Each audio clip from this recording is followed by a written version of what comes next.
Tom, how are you? What's the risk? Tom, this is certainly an unusual thing to do. Normally, of course, an aircraft of this type would be specified by the U.S. government. Yep. It'd be a very long development program to a very specific set of requirements.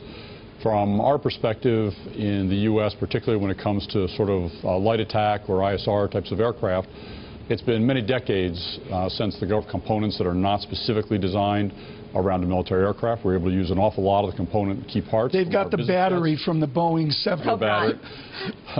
But really focused on, a broad international marketplace as opposed to a specific target just around the U.S. DoD. And the bigger picture here is that we're in conversations with a number of international militaries.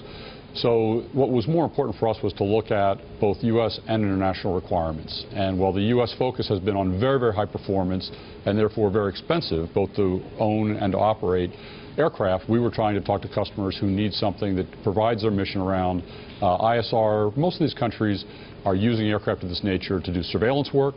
So they're looking at protecting fisheries, homeland security, border patrol, suspicious vessels, things of that nature. And so they're really looking for something that can put eyeballs on potential targets, as well as the ability here in the next week or so. And now we go, what's your reaction when you saw Jeff Bezos being... A company that does have a business that makes unmanned air vehicles, so we watch this with some intrigue.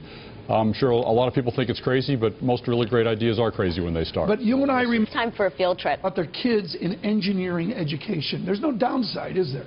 Look, I don't think there's a downside at all. There's an amazing number of things that go on in this country today that provide great opportunities for kids to use their technical skills, to be involved in development of a very, very broad range of products. Do you guys have We've run everything from apprentice programs at sort of the hourly, in the shop floor. We run great internship programs. We hire hundreds of kids every summer, mostly out of engineering schools, but also out of business schools to come in and spend the summer.